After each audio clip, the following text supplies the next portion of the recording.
Hello, everybody. It's that time. It is that time of the week. I am Brendon. That is Brandon. And preseason's done. We got through it. We survived the 2024 NFL preseason. And we just got about another week to wait before we get actual, meaningful NFL football. And we are less than a week and a half away from Seattle Seahawks football. So if you are in this stream, there's about a 98% chance that you're very excited right now. So let it be known that I'm excited. If I had to guess, I would say Brandon's excited too, but we'll allow him to confirm that in a moment here. How you doing tonight, Brandon? I'm great. Yeah. You speak about us excitement and as much as you can have it as a fan coming into the season, Brendon, of, we're rebuilding, there's no hope to, we got something here. And then also a great training camp. You kind of bundle it all together for me right now. That definitely builds it to excitement. That's right. So we got some things to talk about for this show. This show's going to encompass a little bit.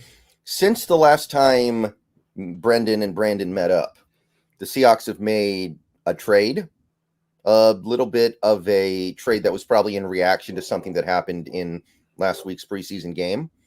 They have played a preseason game. They have cut down their roster, cut more than 30 players, built a 16-man practice squad, and then shuffled that practice squad around, and then shuffled the roster around. So there's quite a bit we got to get to. So let's start with, I know it seems like it happened 20 years ago, but that last preseason game, home against Cleveland, how did you feel about that game as a whole? What did you take away from that one? It was definitely at your point in time in the preseason where it's become kind of that de facto fourth preseason game in so many ways, I think. To the point where we've got different defensive coordinators calling not DCs, but different guys calling the defensive plays, both halves, and neither are McDonald. So you do go a little bit, or maybe that was the last one, I forget how he did that. But no, it was this one he did his on this. But it was very still vanilla. They were having a lot of the backups in four stringers, but at the front side of it, Brendon, some of the guys that started out there, that first drive with Gino and the crew out there and showing you have this spread style system. You know this as well as anybody, as a guy that covers all those UW games, live streams all the UW games, that Grubb will go down the field and he'll attack you. If you're looking for, the singular one wrinkle thing, there's many wrinkles we can throw on this. That's the awesome part of Grubb, in that you can build this up with him a little bit. But if you're looking for that single wrinkle that makes him unique as opposed to other spread concept offensive guys, it's that willingness to really attack down the field, and not being begrudgingly so, Brendon, but that because you want to make it a point of emphasis in how you attack. And you felt it on those two drives. I think on one of them with Gino there was an adjustment off the blitz. The other one, I think they just had the route called pure with DK, but the offense looking as good as it did, which is off the first rip of the drive, to me was very, very, very impressive. And it solidly played game all around. Tyrese and I, we'll talk about some of the individual players that I thought excelled pretty good, but it was good. It was overall, and he came out with no real major injury aside from the Uchenna Nwosu. Yeah, and we'll definitely there's some stuff we got to say there. That's not okay. No, there's nothing okay about that. But no. Yeah, McDonald said after that game that the plan was to let Gino and the offense play like 3 drives, but the first drive went so well they decided we're good, which that's a good feeling, right? Those coaches get that way, right, Brendon? Like, you've seen this not just now, but in other times where something great happens and they're like, okay, we're good. Seen enough. Put them in the back, just put some plastic around and get the bubble wrap around them. We're good. We're going to chill now and hang out. And I think that's a little bit of what happened that first drive, where McDonald looked over at Grubb and he went, all right, we're good. We're okay. Yeah. Get out there. It must be a little bit nerve-wracking having Gino out there when his starting center is Oluwatimi and his starting running back is Kenny McIntosh. And you kind of know, even for that 1 or 2 drives that you're planning on having him out there, you're going to feel pretty stupid if something goes bad there, right? Because it's a backup center. It's a third string running back. I do remember this is actually how Geno Smith originally got his start in the NFL. Rex Ryan did this. He put Mark Sanchez in a preseason game with his third string offensive line to punish him, and he got hurt. And that's how Geno Smith actually started I think it was the 2013 season for the Jets. So fun little story. So third quarter too, wasn't it? Didn't he get yeah, like into the third? Like it wasn't like backups in the first quarter, and he's like, Mark, just a couple series. Like he had him in there all the way to the depths of the third quarter when that happened. yeah, and like you'd feel real stupid if something happened when you have backup blockers out there for your starting quarterback. So made all the sense in the world. Was great to see. I would say that beyond that, probably Kenny McIntosh with that long touchdown run. You really see that 4.64 40 time he ran at his pro day is not reflective of what he can do. So that felt good to see. That's the first time you've really seen him in the open field like that, I feel like, because he didn't play last year. So pretty cool. When we're ever covering running backs around the draft, we highlight this on every single running back we talk about it. And indeed, it's just, in my opinion, it's probably more important than the 40. The 40's got a certain bearing of weight. You do want to know if you have a home run hitter in the potential within that 40 time, but it's the 10-yard split. And I believe his 10-yard split was something like 1.54. And if you look at a Jahmyr Gibbs, who was known as being really instantaneously quick in that last draft as that guy that's that instant acceleration guy along with the speed, he was a 1.51 10-yard split. So when it comes to that 10-yard burst and him getting up to that speed in that way, his top end may not be there, but he'll get up to what he's got quick, and he's physical, as you saw with the baby stiff arm. And it was fantastic to see on one run. And much like with Gino and the boys, Brendon, you saw one run from him, you went, we're good. Bubble wrap. Mm-hmm. No. I put it next to the guys when I put him back there with the other guys. It's back there. It's just a big circular thing. You just unravel it. Yeah. Wrap it all the way around him, up to the helmet. Yeah. And obviously he did end up making the team. And I guess we were so impressed with what we saw that we decided we're only going to carry 3 running backs, which really surprised me. Most teams carry 4. Traditionally, the Seahawks have carried 4, but we are starting the season with 3. But it's a good 3.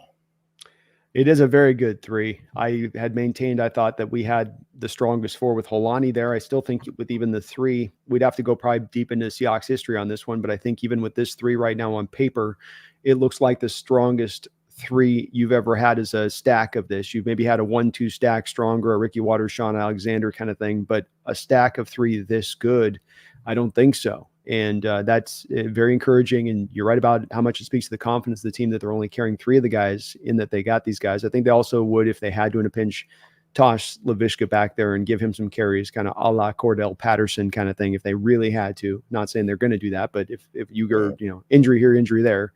And you did get Holani onto the practice squad. Thank goodness there. So John, kind of ballsy on his decision to do that because, those guys get plucked. But I think it's also, he understood it too, and we'll talk about this in a second with a certain trend I think that's going down the NFL this year as to why John thought he'd get away with that in certain other different positional groups because so many teams are hammering down on their offensive line as far as their final rosters are concerned versus prior years.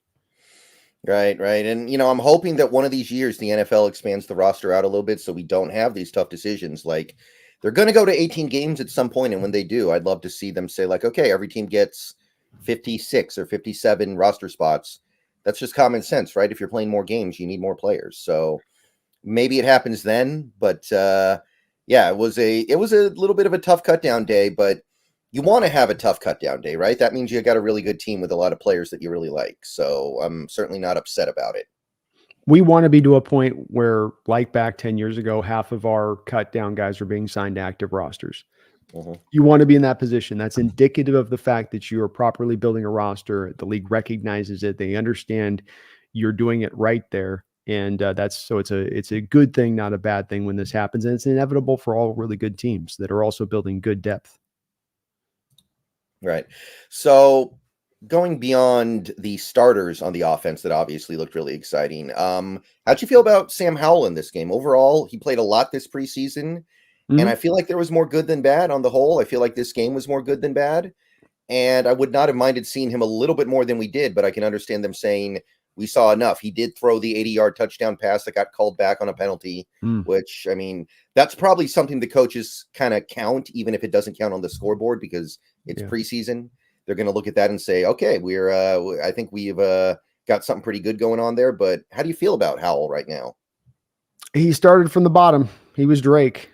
Coming into this training camp, start from the bottom. Now it's and not that he got to the top after training camp, but to consider where he started from and seeing it in person, where it began to where it progressed to into those preseason games, I was very encouraged by what I saw. And it's also, I think, a lesson here is so often with fans, they want to get to that final conclusion on a player who is still so young. And you got to give those guys that time to understand that they will need to, can still develop. There is still room there for growth within them, especially if they're at that young age like he is. And I think that that's what you've seen. There was some residual damage, I think, from his time there last year, getting hit all the time. It's why I rail against ever allowing your quarterback to be under that kind of just incessant avalanche play after play, because it builds bad habits. It breaks them in a lot of ways. Luckily, it was only 1 year of it, so you can probably counter this a bit. But that was in play, and like John Schneider said yesterday on this, Brendon, that he's also going into a new offense. He's learning a new language. That's also a part of this process too. So it all kind of goes together on it. And at the end, he played really good. And I agree with you. I thought the stats didn't bear out quite as good as he did play, and I thought that he should have played longer. Agree with you there. That I really think that we should have given as much run as possible, because we saw with PJ Walker, he wasn't really going to stick around. So what's the point? Why are we going to him run? Develop for what?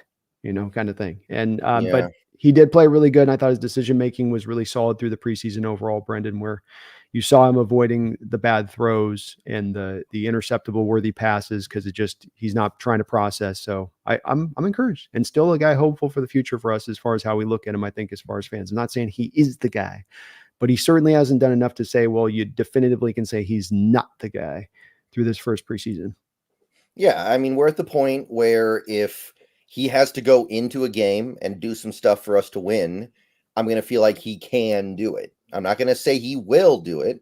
We're not there yet, but I think that's all you can ask for from most backup quarterbacks. Most backup quarterbacks are not very good. There aren't enough quarterbacks to go around for there to be 32 starters and extra backups that are really, really good at football. If they're really good, they start. Yeah. Absolutely. Much less of having a guy that's a true developmental guy there, right, Brendon? I mean, it's one thing to have maybe a backup that's a Chase Daniel type who's been around the league and just kind of functional. It's another thing when you actually have a guy that you can kind of think with a little bit of legitimacy that maybe this guy could be a part of our future on this if he can develop. And that's so, and on top of being for $1 million. That's why I like the deal at the time, still like it today. Yeah, super cheap. That I think that's something that people kind of lose track of a little bit when they consider that. Drew Lock is getting $5 million this year to be no better than Sam Howell. Maybe, I kind of feel like Howell looks a little bit better than Lock based on what we've seen so far when he was here versus when Lock was here. So that's a big factor too. Marcus Mariota is getting $9 million. Mm-hmm. Those backup quarterbacks. 9 times the money of Sam Howell this year, Marcus Mariota. I think Darnold's in the same kind of place. Yeah, well, Darnold's going to start, it looks like. So yeah. They weren't counting on that, though, when they gave him that money. Yeah. But, I mean, who'd you rather have, Sam Darnold or Sam Howell? Who's a better quarterback? Howell. It seems like Howell's better, honestly. I would go with Howell. Yeah. I think in some ways, though, with Sam Darnold, he's another one of those victims of bad situations and going to bad places and not really being able to get just securely. But I also don't trust in Howell at this point, or in Darnold anyway, whatever the reasons are.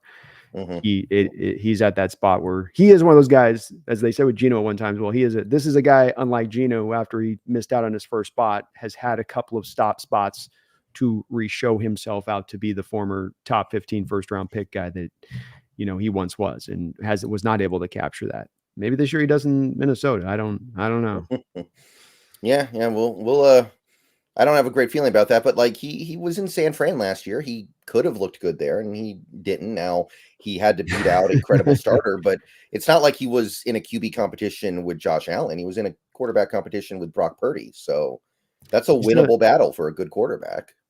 That's true. Well, especially for a guy that has much better arm talent than Purdy does. That's part of what made him a top 15 pick, was that he can sling it. And Purdy's got more mobility and probably a little more accurate, quicker release. But that's, to your point, gives him at least a bit of an inroad in that competition there. But you saw in the game against the Ravens when they had to bench Purdy because Mike McDonald's defense was taking him too far out to the woodshed too many times. Those butt cheeks had gotten a little too red. Yeah. So they went to Darnold, and the first thing Darnold walked in there and did in that game is go and throw an interception. Yeah, I mean, even in college, he threw a lot of interceptions. So, and again, like you said, $9 million for that guy. So quarterback play is not cheap right now. Arm strength and processing. Those are my 2 front points on a quarterback when I first look at any QB. And they're 2 different skill sets completely that are unrelated to each other. But in Donald, you see him as that guy that I talk about with quarterbacks, where when it comes to processing, they can get marginally better at it, but you either have it or you don't have it, like arm strength. And that's why I think it's so important for quarterbacks, because you have to be able to process in the sport to be successful. You can't have your OC design everything for you. Mm-hmm. Right. Okay. So that's, I think that's most of the big stuff with the offense. I think we're all pretty happy with most aspects of it. Cody White looked good. Aesop Winston Jr. made some plays as well. And both those guys have now made the practice squad. So congratulations to them both. They're going to be sticking around for another year. Halani did enough to stick on the practice squad as well. I think that he's looked really good overall in the preseason. But yeah, the offense, you score 31 points on offense. You did something right. Myers made all his field goals and extra points, so everybody can calm down for a little bit. Wait till we get to week 1, Brendon. Yeah, and going over to the defense, I think the thing that really stands out would be all the pressure we're getting on these quarterbacks in the preseason. I think we lead the league in preseason pressure on opposing quarterbacks. We had like 20-something pressures according to PFF in this game, and the thing that stands out to me is we're not blitzing that much yet. It feels like McDonald is holding back on a lot of the stuff that he has planned for the 2024 season. Yeah, he was very vanilla on his fronts. It was something that I was watching for throughout the preseason very closely. When you did see him bring those fronts up there, Brendon, you saw the impact of it. And the place that Hawk fans are going to love most on, Brendon, is those 3rd and 7s, those 3rd and 8s, those 3rd and 9s, those 3rd and 10s. These plays over the years recently that have looked at times automatic against our defense are going to now be manufactured hard. And what I mean by that, it's that play you saw with the taunting penalty with Boykins, where he makes a great play on it and taunts, but really that's not where the play was done. He didn't make a great play necessarily. There were 2 guys there to make the tackle. What was the great play was the stack box you sent. The guys you show on one side, you drop them out, you come from the other side right as the snap's happening, so the quarterback has no opportunity to adjust at that point. A free rusher ends up coming despite the fact the offensive line has the numbers and the quarterback ran max protect there, but they still end up going to the left side rather than that right side. So the quarterback then has to just throw the ball out of his hand because he can't wait for the long developing routes to get past the sticks to get to a first down. So you force the short completion, then it just becomes about the guy rallying up and making the tackle. And you can manufacture that over and over again as a defense, because there's not a lot the offense can do if you can confuse their protections in that way and those kind of things. The quarterback's going to go to his hot read, Brendon, or he's going to get sacked. That's the conclusion there, or a throwaway. But it's one of 3 good conclusions for the defense, and that's something that we've not been doing defensively in recent years. We bring the front 4 up, let the front 4, somebody's got to get home. Somebody's got to make it happen. That 4 is going up against a 5. That 4 is going up against a 6 stack in packs protection. They're getting nullified. It's going to be a different kind of day on that now. Especially if you had a good rusher. You could have them easily nullified in a double team because you had the numbers on an offensive line, especially if the back was back there to get that done at that point. Right. And without any of that stuff that you're talking about, without sending the big overloads, I think maybe there were a couple of nickel corner blitzes in the preseason. That's about it. But without any of that, still, we got after the quarterback relentlessly this preseason. Mike Morris, I think, had like 12 or 13 QB pressures in those 3 preseason games alone, according to PFF. And PFF tends to be very, they go over the top with their pressure numbers, I think. I think that, like, if you inhale an air molecule that the quarterback expelled at some point during the play, they count it as a pressure. But still, he looks better than I was expecting for this season, I think. I think he's one of the guys who might be a surprisingly impactful part of this team in 2024 now. And there was some wondering this offseason on if he would even make the team. Yeah, there was. Part of that was the depth you'd built up there and how much the quality was in there on the inside, and also just the plan for how you were going to use him. But as we can see with McDonald, having had him in his midst once before, he knows exactly what to do with him, what downs he needs to be where. There's not any trying to figure this guy out for him, and we can see McDonald likes him quite a bit for the reasons we saw in the preseason. So much versatility, Brendon, inside, outside, early down run defender as the power edge that can set the hard edge. Then you can be as that 3-tech inside. This is the guy that has become looking a little bit like I know Draymond Jones is doing this too, but this is a little bit like the Michael Bennett kind of role that you had him run once before. And this is exciting to see that he can be really good on both of those two spots. Not just that merely he was able to supply, to my eyes, pressure operating for both of those two areas, even when he was in there to essentially kind of stop the run, I think, at times in those games. Right. So Mike Morris, definitely one of the players of the preseason on defense, I think. Going beyond that, obviously we lost Jamie Sheriff to Carolina. He got scooped up, but he was another guy who consistently got pressure. I did wonder, though, because PFF also dinged him for a lot of receptions allowed in coverage. I wonder if some of those plays are where he's going upfield at the quarterback when he's not supposed to, or he reads the play wrong, and he ends up getting hit with a screen pass behind him because of it. So that's the kind of thing I say where, it's stuff that happens in the preseason that you don't want to necessarily read too much into, because you'll get stuff like that happening in a preseason game against other third and fourth stringers, and it's not going to translate out to the NFL. It's just you need a completely different skill set to succeed as a pass rusher at the regular season level. So I don't know if I'm too sad about that one, but Jamie Sheriff was another guy who obviously tore it up. Do you think he has an NFL future at this point? As a situational pass rusher, there's potential there. I think you mentioned it. The coverage stuff could be there. I mean, in the tape that I watched, there was no bad moments on the all-22. He had one spot, he gave up a completion, then he drugged the guy right down after like a 3 or 4 yard gain. He was there to make the tackle, and he's at the end of the day an edge. You're spot dropping into space in the flat. I mean, that it's hard for PFF to make the determinations if he's getting a field when he should have been dropping back, but the team would know that, to your point. Mm-hmm. I say with this, it is a little different from when we do like draft stuff and we're looking at prospects, because we can tear through a lot of tape and we go through a lot of resources to get to a conclusion on a player and what they are and close to where you can kind of project them for the most part. I think when it does come to players on cut down days and what leads the team to cut players down, I think that's less of a place you can traipse into saying, oh, they should have gone this other way, they should have gone that way, because it's not just based on the preseason games, which is all we have, is a limited amount of data. It's all of that training camp. It's all of that offseason. It's the OTAs. It's their work ethic. It's how they fit in the locker room. It's the upside that they think they believe is there for the future. And you don't know which of those could have been something that maybe caused this one to pull back, because it doesn't make a lot of sense on the surface of it when you consider that you still did need that fourth rusher. Even if Uchenna's out for a couple of weeks, well, you hold the guy for a couple of weeks, because then that better ensures you're going to get him on the practice squad. You release him right at the end of training camp. There's more teams out there kind of looking around, hunting with their sonar. So wait a couple of weeks with Uchenna, have him as your fourth guy, even with Gibson in the fold.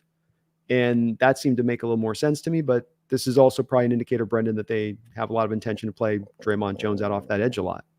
Yeah, and Mike Morris. And don't be surprised if you see a little Leonard Williams on the edge, or even I've heard Byron Murphy on the edge in certain situations.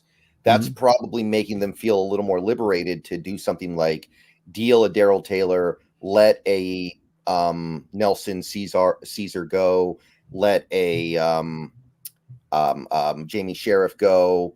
I think that's part of it too. And I know that sounds unconventional, but I mean, McDonald does like his big edges sometimes. So these guys that you don't think of as an edge, he might see, a few snaps a game from. Yeah, he's got a specific plan for what he's doing, and he builds his pass rush as one.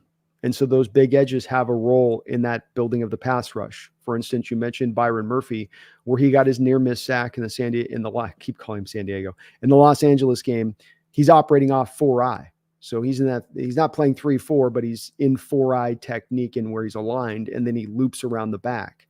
Aaron Donald, through a lot of the back half of his career, was utilized off of the edge at times by the Rams in that same way. But I think that's what that allows you to take advantage of, mainly with Murphy. When you do that, is you can loop him on in there. And what you saw with Morris and you saw with Derek Hall as well, they're not only moving them to the edge at times, Brendon, they're aligning them out extra wide. This really shows up on the all-22, because when you're in the wide 9, which is theoretically as far as you can get out on the defensive line, you're going to be a space past that tackle's shoulder, right? Out wide. They've been going a little bit extra wide. And so what's happening is post-snap, our big edges are coming downhill, and this tackle is already used to kind of dealing with 240, 245, 250, 255 pound guys. And he's got like a 270 pound guy coming at him full speed who's got some build-up speed to him, right? Because with the bigger guys, the 6'6" guy, it's about that he's a little slow out maybe off the line where he's not going to have that quick twitch because he's bigger. But then you let that guy get up to speed and you put that tackle in front of him trying to root down, and he goes like this really quickly. because he can't. What is he going to do, Brendon? He's trying to jump out there in his set, right? He's doing this move. So he's going like this. This guy's going like that right at him. And so when he spaces him out that far, he's giving those rushers extra step to get to the tackle. And then he's forcing the tackles to have to come out extra wide to meet him, which means those tackles are not ready to root down enough. And you start to be able to collapse a pocket down that way. And if you have other rushers doing things on the inside as far as games, you can really, in addition to the stack boxes you're throwing at them prior to the snap, you can mess up these protections. You can get a guy's home, I think, through that way. So it's fun to watch how he does that with those guys. But that is something I saw that was unique to this preseason that maybe I didn't notice as much with the Baltimore tape of how wide he was pulling those guys out. And like Clowney, you think about that, man. If he did the same with Clowney, it's probably explain some of Clowney's production is you give him an extra width out there and you go, okay, Clowney, you're going to get an extra two steps on this to get up to full speed once you hit that tackle. Good luck for the tackle. Even if you win the leverage war, good luck. You're going from a point of almost standstill and he's almost running up to full speed. Yeah. And, the danger with that is, can you maintain your run defense when you're lined up that wide? Like, I remember there were years and years ago, the Eagles had a player named Jason Babin who had like 19 sacks one year, something really, really crazy like that. And Eagles fans still hated him because he got all his sacks by lining out so wide that he was a complete non-factor in run defense. It drove them crazy. So there is a balance to find there for sure, but it seems like McDonald may have found something here with what you're talking about. Yeah, it's definitely a concern if you're going to pull him out that wide. To your point, I think you'll see him as much in those moments wide when they're thinking it's more passing, like if less of the run option's been removed off the table. It's more of a passing down in conceptual points, but that is one of the things that gets talked about in countering Mike McDonald's defense is running the ball essentially, and that utilizing a way of kind of attacking some open gaps that might be naturally within there in some of his exotic fronts. Yeah, that's probably going to be par for the course for the NFL going forward. You're going to see teams really try to lean on stopping the pass more than stopping the run, and eventually the pendulum's going to swing so far that way. Offenses are going to realize, wait a minute, we should just be running the ball. And the team. Sorry, I was just going to, especially if we see the current trend continue from last year where scoring went down, because now offenses will start to look outside of throwing the ball and probably look back to that cylindrical thing you're talking about of going back to the run. Yeah, so it's right. Like, I'd rather have a good pass defense than a good run defense in the NFL right now. Yeah, it's shown you don't necessarily have to have an elite defense to be a good to great team. So it's nice. It's nice to have, but it's much more important to stop the pass. Yeah. This year's Chiefs team that won the Super Bowl was probably the first elite defense that won a Super Bowl since like the Patriots in 2018. It's true. I mean, it's an offensive league still, even though the scoring goes down at the end of the day, it's still what you're defensively, how are you giving up the yards? What are you able to do to counter it? Like turnovers and that type of thing.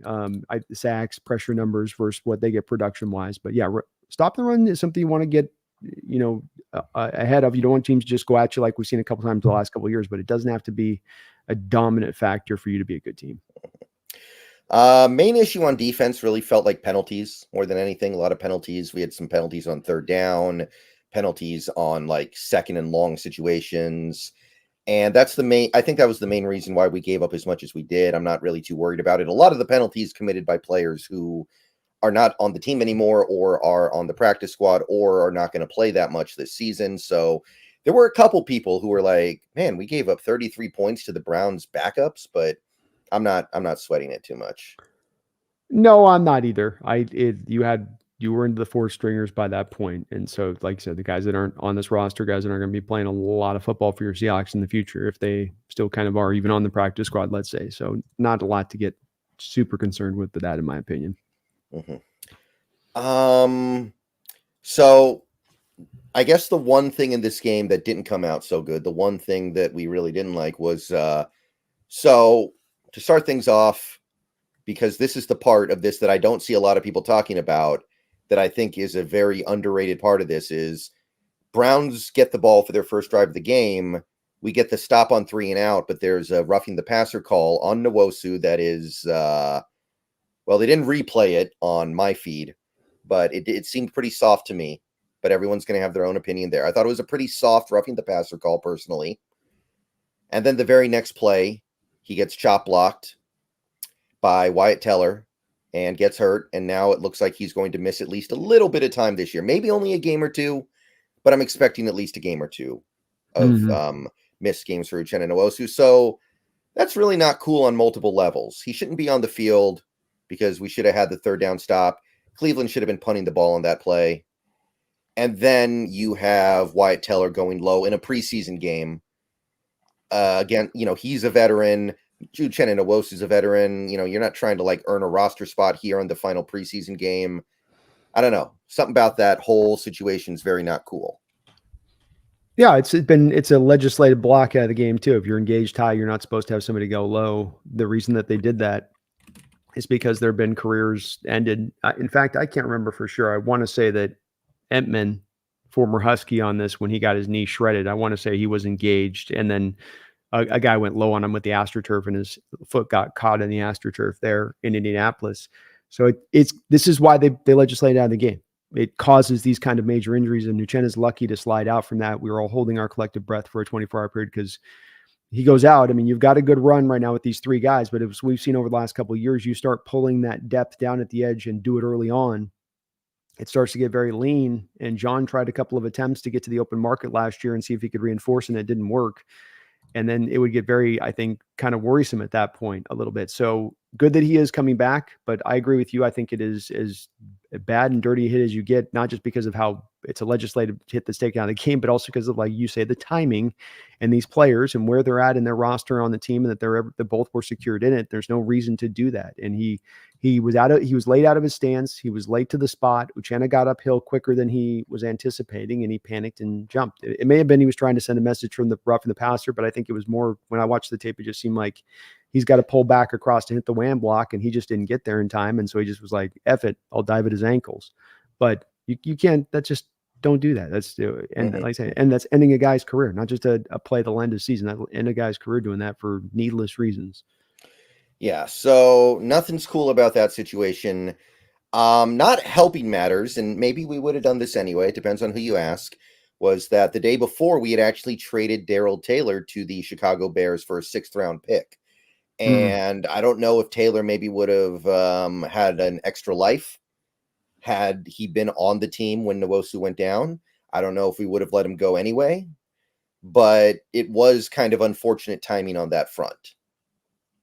Yeah, it's hard to say on that one, if you were going to still keep him or not. I think because I've said for a while that Darrell Taylor is not a fit for this defense and what Mike Macdonald wants. And that's very important to keep in mind, no matter how talented he is or how good he's been as a pass rusher. It's, as I said before, on this pass rush, it all works together as one. You don't just have a guy that gets to fly off the edge and run around the edge and be as fast as he can, get the quarterback as fast as he can. It's got to everybody work together on it. And unfortunately, that's really at the centerpiece of what Darrell Taylor does as a pass rusher. I want to get to the edge as quick as I can. I'll use my ghost move. I'll dip, I'll bend.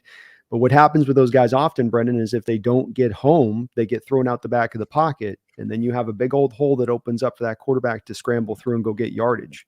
You're not controlling the collapsing pocket. You may look like you're getting some pressure, but it's kind of bad pressure because you're not really impacting the player. You're allowing for that QB to go find positive yardage. This is why I think he likes the power edges. When you look at the guy they traded for in Gibson, this is what you're getting, is more of a guy that can push down the pocket slowly and make sure that you're keeping that quarterback in control in the pocket, not letting him escape out of it. And that's where I think this is at the centerpiece of this trade, more than it is even the loss of Uchenna or not. It's just, he's not a part of the long-term plan because this is not what Mike Macdonald wants off of his edge. Right. So in effect, I don't think it's exact, but basically we traded Darrell Taylor for Trevis Gibson because it was a 6th round pick one way, a 6th round pick the other way. It might not be the exact same 6th round pick, but it doesn't really matter. It's approximately the equivalent value. I'm not against that trade. Gibson seems to be a little bit more stout on the outside. He did have one nice season a couple years ago with the Bears under Sean Desai. Actually, he had a 7-sack season. PFF does not like what he does against the run very much. When I watch him play, I didn't really see it the way I saw it with Taylor. It wasn't that obvious, but a player who's probably worth a 6th round pick. I do wonder if you could have waited for cutdown day and then just signed him free, because it seems like he's a guy who may have not made the roster over in Jacksonville. Doesn't sound like, though, he wants to come to Seattle. John mentioned the fact that he had tried a couple times over to bring him to Seattle. And this doesn't, some of those guys are East Coast guys. Some of those guys are Southern guys. That's where they want to stay. That's where they want to play. And if he was going to get other offers out there in the market to play to Washington or something else, you don't have first right of access to him if he gets cut, if he wants to go there. And so I think that's why they did this trade to get him, is they like this guy. John said he's liked him for a while. And the time you mentioned with the Bears, as I understand it, he was used a little bit differently there with them than he was used this past year. So that's also been impactful of where you're putting this guy and how you're using him. And I think you are right about the run defense. He is not significantly better than Taylor. He is better. He's not a complete nothing burger. And let's be clear with this. Taylor is probably one of the worst, if not the worst, edge run defenders there is in the sport. Mm-hmm. And that's no small thing when you talk about, we're out here in a 3rd and 6. We got a pass play called. Oh, they've got Darrell Taylor on the right side. Audible, outside zone. Outside zone, let's hit him. Why wouldn't you? You ain't going to get that 6 yards? So he's not that bad in it. And the way he creates his pressure is also different, Brendon, that to my point of that thing between him and Taylor. Taylor's the first step quickness explosion guy, get to the bend. This is the guy that gets into it and he wants to physically get at the guy and kind of turn it into a fist fight a little bit. And that I'm going to use my strength and power and really kind of walk. He's got a little bit of dip. He can kind of engage a bit, but it's more of I'm kind of mauling you and getting up the field on you a little bit. Mm-hmm. Right. So that's basically what's going on in the edge room. We did dodge the worst with Nwosu. I will say that. So maybe he misses the first game or two. He's not on IR. So that's an indication he'll be back within the first month, which is great. But still not happy with that sequence. That was a really, really rough sequence. The very questionable roughing the passer call followed by the chop. What do they call it? Not a chop block. It's a chop block. Okay. It is chop block. Okay. Yeah. You're engaged and they're chopping you out because you can't jump off your feet. You're already engaged. Your feet are planted in the floor. So you have no way to defend yourself. Mm-hmm. Yeah. And one thing I've noticed so far about McDonald and crew is they're being very vague on every injury. And it's not just the Nwosu thing, because when the Nwosu news broke, they said 2 to 6 weeks, which is kind of basically saying, oh, anything's possible, right? Because 2 weeks means he's back for week 1. 6 weeks means he misses the first month. So it's one of those things where it's kind of like they're just trying to hide everything right now. So I don't think we're going to get anything concrete out of them for a while. Why wouldn't you if you're a coach? If there's an advantage you can use, if you can keep your opponent in the dark as long as possible, if you can make them prepare for extra players, why not do so? Mm-hmm. All right. So that's most of the stuff with that game. Anything else stand out to you? I mean, Eskridge had the punt return touchdown, but now he's not here. So, no, I feel better about Tyrese Knight as a long-term inside linebacker on this team. I think he cemented himself through this preseason period as that guy that we can look at in the next year, where we got to choose to sign one of these inside linebackers. We could then run with him as the next. And now it doesn't have to become this super high priority point within the draft to have to go and address. Right. And I've always said, in the modern NFL, I think it's best to be cheap at that position. That is not a high value position right now. You have 3 or 4 guys that get paid a ton of money, and then you have a bunch of guys that make like half what the top guy makes. Certainly what the Rams are doing. Yeah. They gave away Ernest Jones the fourth, and I was actually going to mention that. Like, they gave him away rather than paying him, which surprised me. But then again, maybe it shouldn't. The Rams are kind of on the cutting edge of this stuff, and they probably realized that, look, you're an off-ball linebacker who we don't care that much. I mean, to your point on that, as I was thinking about this as well, they have not yet paid an inside linebacker there since McVay's been there. And so it's been one they've been willing to roll through on. Still a bit of an odd move to me. I still don't quite get it. And there's rumors that maybe there's some knee things going on with him that might have scared him off as well. But it's a big loss. Yeah. I mean, they kind of paid Wagner, but if anything, they regretted that after 1 year. They gave him the 5-year deal, and then they kicked him out after 1. So that counted. It was always a 1-year deal. It was always funny money because remember, I think isn't Wagner his own agent. So it was a deal to make it look like Wagner got a really good deal, but it was really a 1 year, $6 million or something when it was all said and done that they actually ended up paying out. Right. Okay. So, I did think that even though neither guy played a great game overall, Nehemiah Pritchett and DJ James did show improvement tackling in that game. I thought Pritchett played good. I liked his game. James was good in the first half, then he fell apart in the second half. But Pritchett had a good and a solid preseason overall. Right. So Pritchett makes it. DJ James does not. And it sounds like we're not even going to add DJ to the practice squad. So we're just going to chalk that one up as a mistake and move on. There's other teams cutting much higher drafted players than the last couple of drafts. You know, Niners just got 2 third-rounders from last year's draft. I know people are getting up in arms, but it's like, this is, what happens, Yeah, I think the Colts cut their entire day 3 from this draft. Something like that. Minnesota Vikings have none of the players from their 2022 draft except for Ed Ingram remaining on that roster. And Ed Ingram is is the worst offensive lineman they have. So it's, I'm only bringing this up, Brendon, because I had some big time kind of worry in the thing about losing DJ James for nothing, a 6th-round pick for nothing. And it's just, when you take guys at that spot of the draft, anything, in my opinion, anything after basically the 3rd round onwards is kind of a roll of dice, but especially when you're into the 6th round, the hit rate there is remarkably low.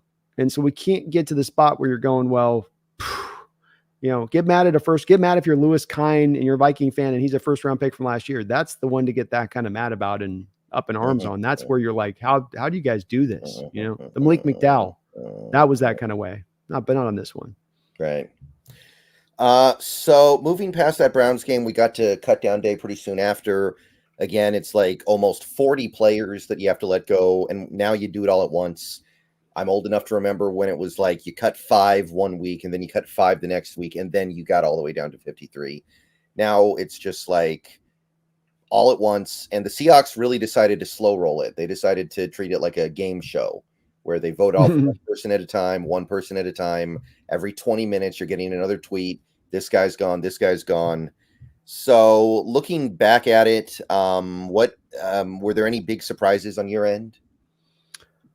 There was a couple in there. The Hololani, the Sheriff, and then Radigan were probably the 3 that stood out to me that were the most surprising. I thought Radigan looked better this year. Sharif, I thought, did everything in his power this preseason period during it. Like we talked about a moment ago, though, don't know how he looked in OTAs. Don't really know how he looked in all of training camp. And in addition to that, but those were the main 3 shockers for me when I looked down the line on it, or just surprises, not shockers, just more of just kind of like a raised eyebrow. Like, okay. Michael Barrett too, but then you did get, in both the case of guys like Holani and Barrett, those were surprises, but then you did get them onto the practice squad. So that makes a little bit more sense in retrospect when you're like, okay, well, you got those guys on. So, okay, I get it now. I mean, certainly they can still be plucked at any time, but at least right now, the plan makes sense and it sits, Yeah, I think we liked Radigan, but we couldn't justify the $3 million. So we probably tried to restructure with him, and he was like, no. So we're like, okay, we got to risk this. Either we get him back on the practice squad or we don't. But especially with the way Knight played in the preseason, and I'd even go so far as to say O'Connell. I thought O'Connell had a pretty good preseason. Great point. Yeah, he pushed him, right? He pushed him. Bit, so, and if O'Connell's coming in at a 4th the price, it's probably smart to go with him on the practice squad. Yeah. So Drake Thomas did make the 53-man, which I didn't notice him much in the preseason, so that one surprised me a little bit. I'm not sure what to make about that. I feel like he's probably not going to be there when the season starts. That's going to be part of the practice squad shuffle. I'm with you on this one. I don't have any. I've got another year on Drake. I mean, he played last game, I guess. He's been on IR, and he just came off. Schneider said he's been working his butt off, and all that they seem to like a lot of in background. And I'm sure you've heard a lot in your chat, as I have, that so a lot of love for Drake Thomas out there when we got him from the Raiders last year. But I haven't seen anything from him, so I'm like, that was another one you're going, woo, oh, okay, gotcha. Mm-hmm. Yeah, obviously Halani, that was the one that stressed people out for a little bit. Luckily, we were able to keep him. I don't think that you can do too much better than a guy like George Halani as your practice squad running back. So pretty good to have a guy like him around. And, if history tells us anything, he's going to get to play some this year. Maybe not a lot, but he's going to get on the field at some point and do something. I think, John, to your point on this, is going to eventually go back to the 4 running backs. You have so infrequently been at 3 running backs over a 14-year period here that I think that this is just something for right now. I've wondered a little bit, Brendon, if this is just to kind of make sure the tight end health is okay and that you have your full run of tight ends. Some of that, I think, Brendon, might be a little bit of a peak to maybe them looking to run some 2-3 tight end sets at times against that Bronco team in advance of this a bit. But beyond that, I think you'll end up with your 4 running backs room rolling when it all gets said and done on that. Yeah. So I might be a little bit confused about the way in which the rules work for NFL contracts, but my understanding is that if a player's on the 53-man roster at the start of the season, their contract becomes fully guaranteed for that year, right? After week 1. Yeah. So my first thought was we're carrying 4 tight ends because Pharaoh Brown's not going to be ready for week 1. So that way we want to have 3 tight ends and Pharaoh Brown just misses that game. But I don't think that's true. I don't think you would carry Brady Russell for the game 1 if it means his whole contract becomes guaranteed, and then you're just going to demote I think him. it's only for vets. I think it's only for vets. If you're on a rookie contract, I don't think that applies to you, especially if you're on an undrafted rookie free agent contract. I don't think it applies. That might be what it is, right? We're going to bump him back down after Pharaoh Brown gets back. That's what I'm thinking, yeah. Yeah. And the other side of that is Michael Barrett, because he was a draft pick, a 7th-round draft pick, was on a 4-year deal, right? Mm-hmm. And it was a very cheap 4-year deal. I think you lose that now, right? Because now he's on the 1-year deal for the practice squad. Or do we retain that? Because I think losing that 4 years of club control is kind of, I don't know. I don't want to make too big a deal out of it, but it strikes me as suboptimal. It's they want to make sure they're getting down the price on it. You can't pay him, I don't believe, his contract and still have him on the practice squad. So the practice squad's slotted with its salaries to where you can give certain guys more bonus money. I think there's you can give them to 100,000 on one guy you can give, but there's even the amount of bonus money you gets regulated. So I believe that the salaries are locked into where, I think John would probably ideally like to do that, to your point, but that you have to take them year by year on the practice squad. It's to the players' benefit. It's a player association thing they've had put in with this to make sure these guys aren't being held under the thumb while they're also not being paid and have no, future whatever, Yeah, that's why they got rid of the Brock Purdy rule now. They don't want. Well, remember, it was like if you have a quarterback on the practice squad, they get infinite call-ups for game day, so you can have that third quarterback ready to go. Yeah, they got rid of that because it was basically a way to have a quarterback without paying him a full salary, because you would only have to give him the practice squad salary. So the NFLPA decided to swing their influence on that one. That's where you talked earlier about trying to expand these rosters, man. And I agree with you. It needs to be done. It should have already been done with the 17th game season. Unfortunately, though, this is one of those dumb places that both the NFL and PA will run into. That's going to be a lot harder to pull this off than it would seem to be on the surface, or as straightforward as it would seem to be on the surface, for the same reason that we're talking about with this situation right here. Right. So, yeah, I'm still a little bit confused about the Michael Barrett thing, trading him, cutting him, putting on them the prep. I don't know. The whole thing is a little bit weird to me, but I guess it worked out okay because we still got him. Oh, you went Drake Thomas instead of Michael Barrett there, to your point. You could have easily gone just Michael Barrett instead. So they've got, either they love themselves Drake Thomas, which could be a part of this here, or they're not quite as high maybe on, Barrett. But it's hard to say one way or another on that one. Mm-hmm. We do have one donut here. Jeffrey A. Thistle, thank you for the $5. Niners played Purdy a lot this offseason. I think he means preseason. What do you make of it? P.S. He didn't look great without his ballers out there. Niners gonna pay him. I already personally like Kyle Shanahan. He would be my favorite coach in the league if he didn't coach the Niners. I really like Shanahan. I would gain even more respect for him if he was just Purdy, go away. I will find another Brock Purdy in the draft for 1/100th what you're going to be asking for. Just go away. I'm not playing your game. I would too, because especially any person that I don't think I've run into anybody yet that when you say it out loud, Brock Purdy, $55 million a year, that nods their head and goes, yeah, that's a good deal. I'd do that. I don't think I've seen one Niner fan that I've seen out there yet saying that that's something that they're happy that they're going to sign up for. And so it is one of those places where this ain't super controversial for you to come back and say, no, we're not going to pay that. And Brock's going to say, well, I can get that somewhere else. And then you say, okay, well, good, get that somewhere else. I'm not going to pay you $55 million.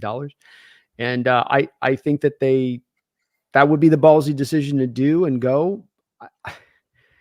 The part of this, though, that happens, that this doesn't probably just happen in a vacuum of just simply Shanahan saying, this is just the purely smart, diabolical thing to do what's best for the team into the future. And I can find a guy like that. That may be the truth. But as we know with this, you have the ownership pressure, you have fandom pressure, you have the blowback pressure from the national media.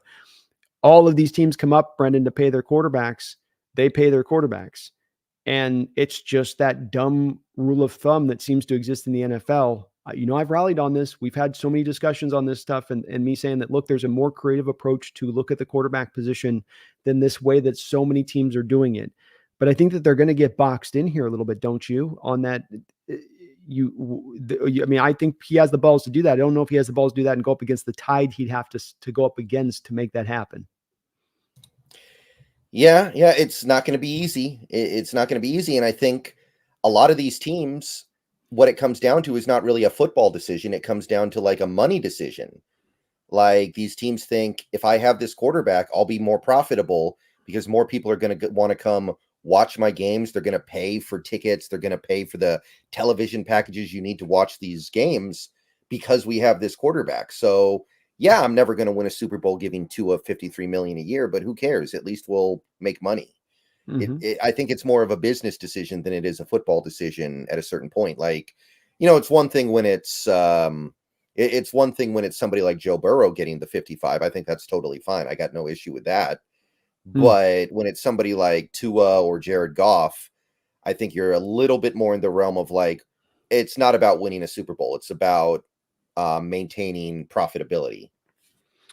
Yeah, I think for the most part. I mean, I think with Goff, he's a little different because he can, if you build a big enough team around him, he can get there and go. I don't know if, Purdy can maybe and he's proven that even after he's been paid now, I think with this Lions team, as they came a hair breadth away from getting themselves to the Super Bowl last year, which would have been his second.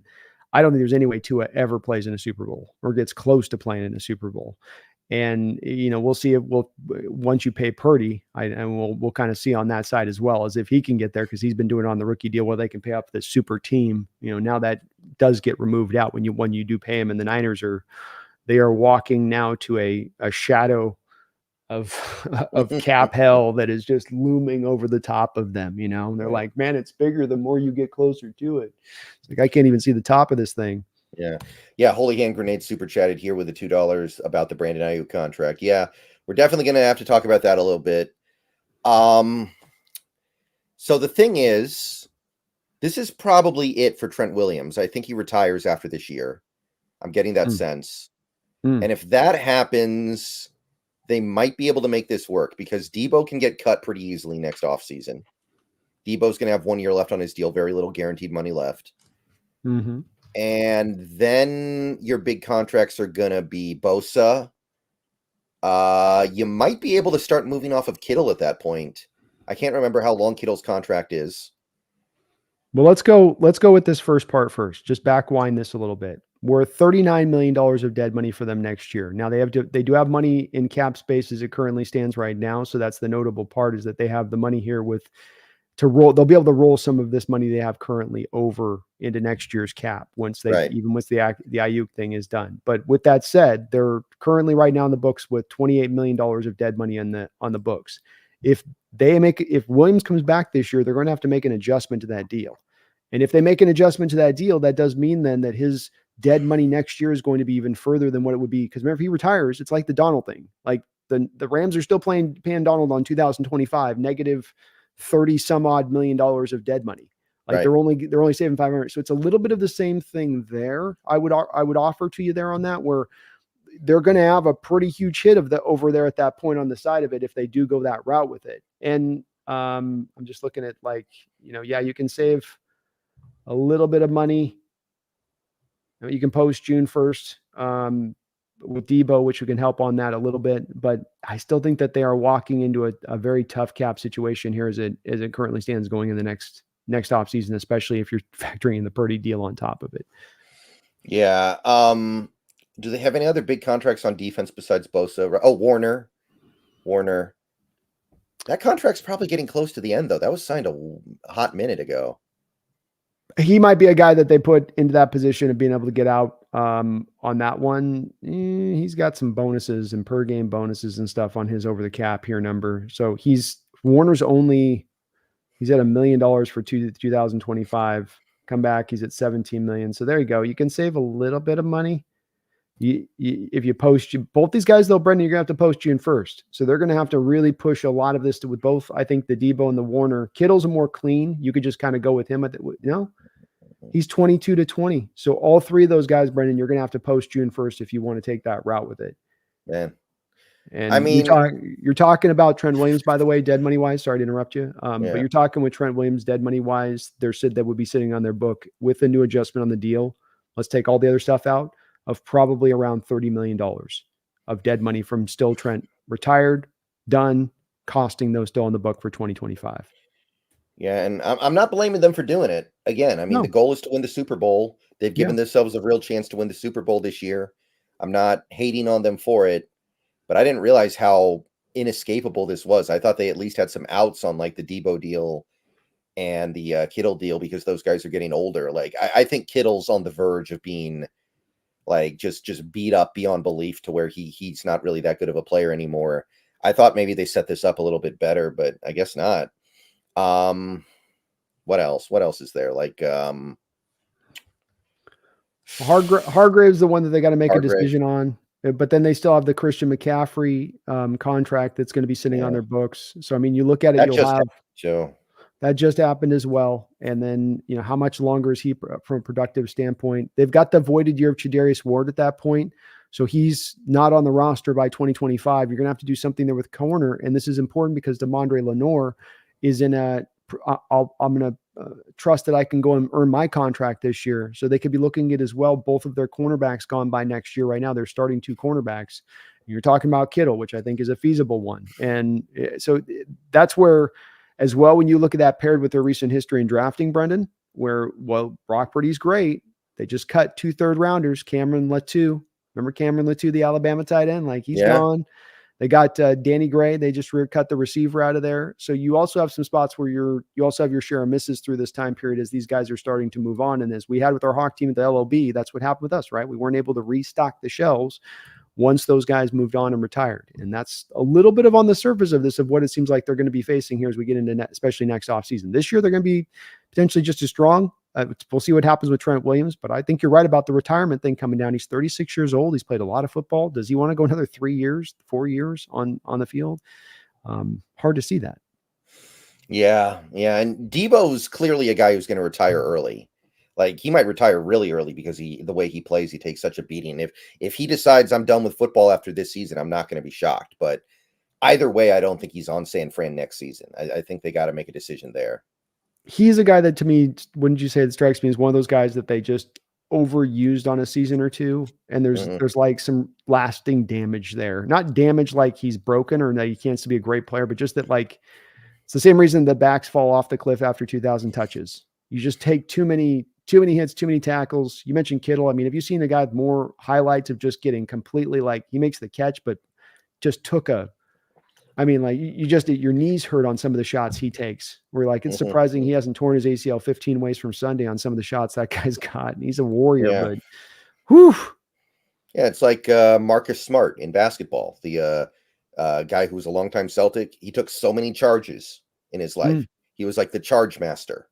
But you take those charges, you got a pretty short career, and he's right at the end already. He's played, like, I think 10 years in the NBA. He's pretty much done. Yeah.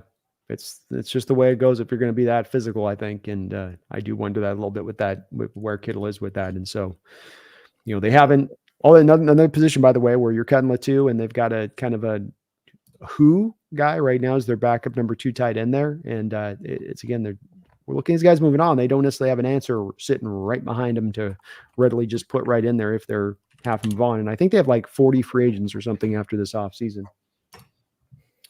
All right. Thank you, Holiest Hand Grenade. John M429, thank you for the $4.99. Regular season's damn near back since 2020. Appreciate you guys. Can't be more excited for Seahawks football. Thank you, John M429. Thank you, John. Super stoked for this upcoming year. It's going to be I think it's going to be a good one. So looking forward to this as well. Can't wait. Absolutely. All right. So At this point, I think the only thing left really is to take a look at this upcoming season, go game by game, and see how we're feeling about things. So anything else spring to your mind before we get into that? No. Other than just, I think we've both the Niners and the Rams with that trade of Ernest Jones, I think kind of slightly, it was just a little bit opened up these negotiations. I know they'll get Williams and Ayuk back, but I maintain those guys have missed all of training camp, Brendon, that there is a potential price to be paid for that we'll come to find. We'll see on it. Maybe it all comes together for him again. Yeah, I mean, if Ayuk or CeeDee Lamb and go out there week 1 and like tear their ACL, I'm not going to be shocked. I'll be a little surprised, of course. Injuries don't happen that often, but if they go out there and get hurt because they haven't been working out this offseason and they haven't been working with their quarterbacks and with their offenses, it's going to be like, yeah, that's the risk you run. Yeah, exactly. And I'm not hoping for it. I'm just saying it's just a little bit of the crack of the door of opportunity for the Seahawks. It's just a little, just a little bit more opened up, just by a tiny bit by that, but we'll see. Mm-hmm. Yeah. Okay. So, starting next week, these shows are going to be pregame shows mostly. We're also going to be bumping the start time back to 8 because Thursday Night Football will be back, and we don't want to be having the entire show happen during the second half of Thursday Night Football. So, yeah, this is going to be the last show that isn't just a straight preview/review of the previous game. So, Ready to go? Let's do it. Okay, week 1 at home against the new look Denver Broncos. 1:05 p.m. start on September 8th. I think it's a 10-point win. I've thought this for a while. I thought we were going to see Bo Nix as the rookie quarterback starting his first game in Seattle. That is indeed what we are getting. The Broncos are in a state of rebuild. This is the first real year of having to sustain the dead money hit of Russ. And they have not, I think, done enough to rebuild up that defense. It's at home. The crowd will be juiced to the nines. 10-point win. Yeah, I'm feeling pretty good about this one as well. I think that I follow a couple Broncos beat reporters, and they noted with the way cutdown day happened, with some of the players that they let go, it is clearly a team that is kind of punting on this season. Because you let up, Tim Patrick, a great example of that. Tim Patrick had a good offseason, good preseason, good training camp, but he gets let go. Samaje Perine, who was a really good backup running back, and at some points a starting running back for that Broncos team last year, he's let go because those two guys are not part of the future. And it doesn't really matter that much that they could help now. Now does not matter enough. What matters is the future. So it's a team that willingly gave up some pretty good players for nothing just because they're trying to clear the deck for 2025 and beyond. So in a season like 2024, I know some Broncos fans are getting a little excited about what Bo Nix did in the preseason and how some things came together in the preseason. But to me, it's clearly a team that when the regular season starts is going to lose a lot more than they win. Yeah, and the Knicks tape is, while the overall stats are good, you can feel a guy out there that is making some of his first starts, and he's the ups and downs you get with that a little bit. He did a good job of not making any major mistakes, but that is what it is with it. So, So yeah, I don't think there's much to say here. I think it's just going to be a win. I am a little bit mindful of the head coach making his first NFL start versus a head coach with like 20 years of head coaching experience.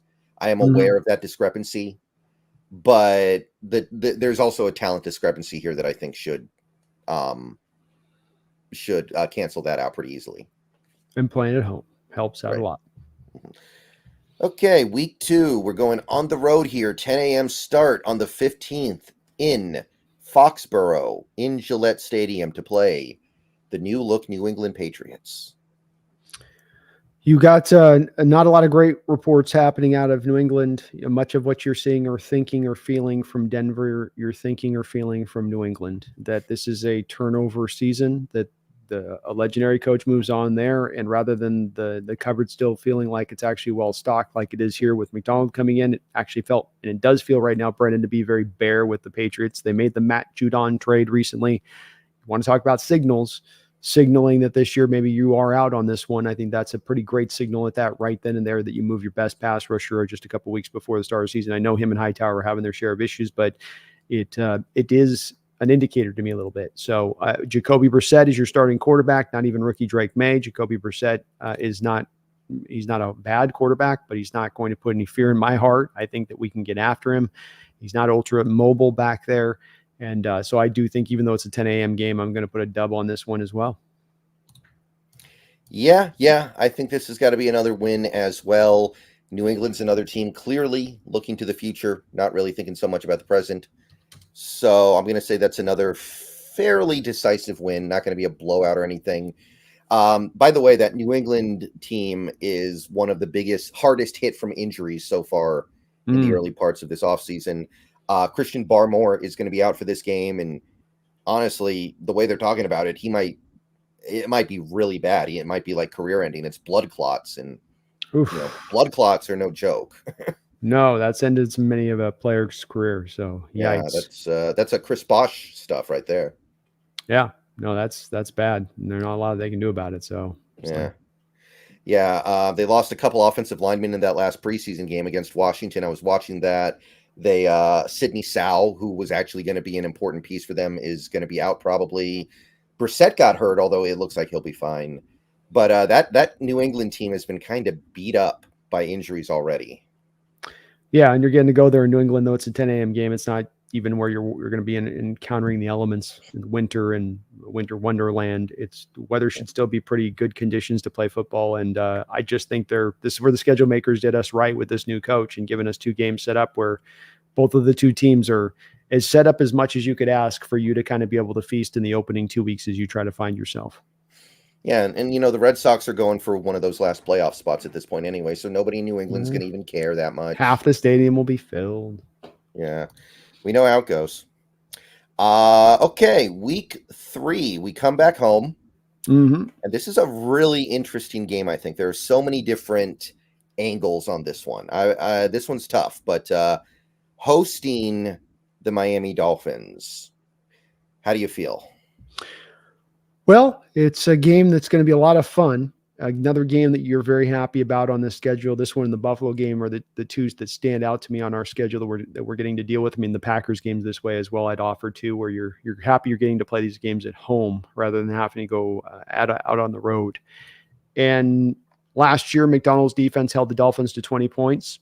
So it didn't seem like the other McDaniel had necessarily, or Josh McDaniels necessarily had the answers out there. Did I get the right McDaniel? There's so many Mechs. You're talking about Mike McDaniel, the guy. Mike McDaniel. There we go. Yeah, he looks like a cocane dealer now. I don't know if you've seen him in his press conferences. Yeah, he's woo, some strong pot down there in Miami. But he's. I think his offense is one that he's going to try to generate a lot of stuff pre-snap for his quarterback to have some easy reads and using that motion-based stuff. And I think the flipping up of defenses messes up this kind of offense, much like it's going to mess up, I think, a little bit of the Niners offense. And as we know, this guy comes from he's got his own way he runs his offense, but he comes from that same tree and that same way of wanting to run things. And so I will put this as another win, 3-0 to start it out. I think that it's just this defense is troublesome for this Miami Dolphin offense. They'll get a couple times in there, they'll get it, but I think that there's some things we can do to really kind of mess them up and really force Tua to try to push the ball down the field there in Seattle. Yeah, I got to tell you, I am terrified of these September Dolphins. The September Dolphins might be the greatest team in NFL history. Oh, geez. I mean, you catch them on a good weather day, they turn that game into a track meet. It's tough, man. Now, we did catch a little bit of a break. No Odell, no Bradley Chubb. I think Isaiah Wynn's out as well. One or two. They're another team that's actually been beat up by early season injuries, but that September Dolphin stuff, I take that very seriously. That's no joke. So even though it's at home, even though I don't hate the matchup, even though I do think we should be able to put some points on them because they don't have their best pass rusher, and maybe it'll rain, rain turns the Dolphins into, the little giants basically. So maybe it'll rain at Seattle. It's not a bad bet to say it's going to rain in Seattle in late September, but I'm feeling like this is the first loss. I think these September Dolphins got something up their sleeve that we're not quite ready for. Fair enough. We'll see on that one. And for me, it's much the difference is playing at home on this one. Then if it was on the road, I'd go L. But I do think playing home gets you the win for me. Okay, week 4, we got Monday Night Football, first primetime game of the season. So that's cool, and it's a good one. Going on the road, taking on the Detroit Lions, 5:15 kickoff. How do you feel about heading back to Detroit, a place where the Seahawks have done well the last couple of years? I think they say oftentimes, Brendon, that it's hard to beat a team 3 times in a row in one season. Well, I think it's kind of hard to beat a team 3 times over 3 successive years on the road, especially a team that was playoff ready all 3 of those years. And so I think the luck probably runs out here. Both of the 2 games that we did win prior, we had to win it with a last-minute drive to get it done. I will look at a little bit of last year, though, and say that there's a bit of hope for me on this one, in that Goff did not look very comfortable against Ravens defense last year. You could, I think, make a strong argument that that defense made him look the most uncomfortable of any defense last year in the NFL, including the Niners game that the Lions played, including the Kansas City Chiefs that they took down in Kansas City in the opening game of the season last year. I think that there's maybe something there where there's some hope within that, where it is a bad matchup to that degree, but I just think, man, on the road, in my opinion, I think they're going to start out 3-0. So maybe you're starting to feel yourself a little bit as you come into this game, and it turns into a little bit of reality check. My first loss of the season. Yeah, not really feeling this one either. We are a very good Monday Night Football team. I will say that. Mm-hmm. And I could absolutely see McDonald's defense making life really hard for that Detroit offense. That's not a good matchup for the Lions. That's not something the Lions should be excited to deal with. I think they played last year, and the Lions offense had very little fun in that game, if I recall correctly. Yeah, no, it was awful. They were on the road and they took them apart. Every bit as much as our offense got taken apart, the Lions very much the same. And Goff was just not able to really trust what he's seeing, and they were able to attack their pass protections. The Lions work a lot of option routes. They're as much of any team in the league with their receivers where the route's not structured prior to the snap, where the quarterback and the receiver are going to read it post-snap. And they're going to read it a lot of times off pre-snap leverage. The problem is, of course, as we know with McDonald's defense, is that the pre-snap leverage is going to change highly post-snap to maybe something completely different, like the run right into where you're trying to throw the football. So that's where I think it does make it tough on a team like the Lions from that standpoint. Mm-hmm. So, yeah, I got a loss here as well. Just doesn't feel quite right. Wouldn't be shocked by anything, admittedly. Wouldn't be blown away. I like the matchup. I just think there's a little bit of a talent discrepancy right now. Yeah, I agree. I can see having that way. Mm-hmm. All right, week 5, back to your regularly scheduled footballing on Sunday, 1:25 against the New York Football Giants. How you feeling? You want as many teams on the schedule that can look like they're in a mess, rebuilding, transitional state, not at their best. Pick whatever wording you want to use here, Brendon, but we've already talked about it with the Broncos and Patriots, and you're going to get to encounter that again here with the Giants. The offseason that they have has not been the greatest. Watching the behind the scenes of the stuff there through the behind the scenes with the owner and coaches talking was brutal at times. The Saquon Barkley stuff was tough. Daniel Jones' contract continues to look even worse, if that's possible, than it did when he signed it, and it looked awful when he signed it. He's not looked any better. Drew Lock hasn't been able to do much when he's come in there in that team. We don't know if they're really even going to solve the offensive line issues. It doesn't necessarily look like in the preseason. I don't think they scored one single touchdown in the whole preseason. So I'm going to go ahead and say that this one at home is, if it wasn't a touchdown, they didn't have a single passing touchdown. Yes, that's what it was. They scored rushing touchdowns. They did not score a passing touchdown. You are correct there. So I'm going here at home. This is a blowout all day long. 125. I'm with it. Yeah, other than probably having Andrew Thomas back, I don't know what they've really done to improve their offensive line. Like Evan Neal is still starting out there. Maybe John Michael Schmitz will be a little bit better, but on the whole, I think that we can wreak havoc on that offensive line the same way we did last year. And that being the case, there's just no real way to win.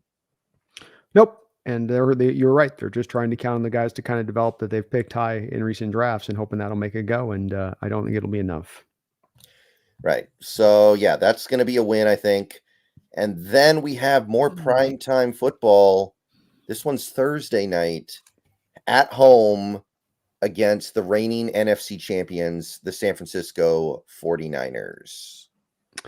Yeah, I think the Niners will still be at a pretty good amount of strength leading up to this game. So they've played the Cardinals the prior week leading up to this one. So I don't think they're going to be heavily challenged. I think that they're still at their kind of running juggernaut phase of this. If they're going to get weak, I think it's as the season kind of wears on and that long year from last year and how long this run starts to kind of set in maybe a little bit. But I'm going to go with an L on this initial matchup, surprisingly at home against the Niners. You know what? I'm feeling it. Ooh. Feeling it. I think it's time. I think it's time to put a stop to the nonsense. I think it's time we finally get one on these Niners. So I'm gonna say this is one of those wins that puts the league on notice. Like, okay, you underestimated the Seahawks again. We're better than you thought. I'm gonna say we find a way to get it done. It's not gonna be easy, not gonna be pretty, but I think we can take advantage of some matchup stuff. I think we got some things we can play into our favor in this game. And I'm going to say that we get the win on Thursday Night Football against the Niners. We're due. We're definitely due. All right. Week 7, another road tilt, another 10 a.m. start in Atlanta against the new look Falcons. New head coach there, Kirk Cousins coming in to try to make it happen there. A lot of love to Bijan Robinson right now as a guy that heavy candidate from a lot of people for being offensive player of the year this year. Definitely think they'll be improved offensively speaking. I'm not sure I buy fully into what they've done defensively, though I did love the Matt Judon trade and some of the moves that they've made to try and Justin Simmons coming in there to reinforce the ranks a little bit, kind of in the back end of this roster building process through training camp. But it does feel like they're kind of putting it together on the fly, as opposed to there's this real great plan in place there on that. I'm going to go ahead and say that I've got this as a win for our Seahawks. Maybe a 3-point win. You got to just edge out. 10 a.m. game. Don't like that. But I don't know if I'm fully buying as much. I think the Falcons have a good chance to win that division, but it doesn't mean I think they necessarily are going to be really good as much as the division is just so open. Yeah, Atlanta's just one of those teams that you play them in their stadium. It's a different animal. Like, they can turn games into a track meet when they're at home. So I'm looking at that game being on the road. I'm looking at the amount of talent they've assembled. They got one of the best offensive lines in the league. Now they've got a real quarterback, Drake London. Maybe Kyle Pitts finally breaks out this year. Probably not, but it's nice to dream. And of course, Bijan. And I love that Judon trade. I think that was a great trade. I don't know. I think that this is the year for Atlanta to go big, and I don't think we're going to get them. I think that's a loss. There we go. Mm-hmm. There we go. Okay, so we come back home the next week, week 8. Right before Halloween, we play at home against the Buffalo Bills. Yeah, I think that this is a tough kind of quarterback against a Ravens defense a little bit, and being able to have some answers maybe at some times. It's not as reliant on playing on script on time. I can do a little backyard ball against your D. I think that Josh Allen has a really good chance this year, with things setting up the way they are, maybe to be for me a kind of MVP favorite, if you will. And so I would put this as a loss for your Seahawks at home here to the Bills. I know that they're trying to kind of rebuild their defense back. White's no longer there. Milano's going to be out for the year with a torn bicep or pectoral, one of the two. I can't remember what it was, but he's going to be out, big part of their defense there. But I still think that Allen comes in and works up some magic. I'm going to say we get this one. I don't like that Buffalo team this year. I'm not super high on them. I'm not enthused about their spot. I don't think they did a very good job replacing Diggs when they traded him. I don't think they did enough to give Allen the weapons that he needs to excel. And I think that defense is due to finally just fall off. They've done a remarkable job being held together so far. They lost a lot of players last year and still had a really good unit. But I think this is the year it falls off a little bit. And I think that this is the year that we can host a team like that in Seattle, get it done. I like it, man. That's just like the Dolphins game. It's much happier that it is at home than on the road, because it's a much different game going into Buffalo at 10 a.m. trying to pull that off. Especially we're talking about getting in kind of the depths of winter here a little bit. Okay. Week 9, we have another home game, 1:25 p.m. start. This one against the Los Angeles Rams could be a big one. What do you think? Yeah, I think the Rams are in a position where I think they're going to be good this year. I think that the Ernest Jones thing opens my eyes a little bit. And I kind of keep coming back to how you not only lose a generational defensive player and not miss a beat, but get better. But then you're going to lose 2 of your top 3 defensive players from your last year's team and not miss a beat, but get better, which is a lot of people are prognosticating with the Rams. And I don't know if as we get closer to the season, I'm starting to buy into that as much.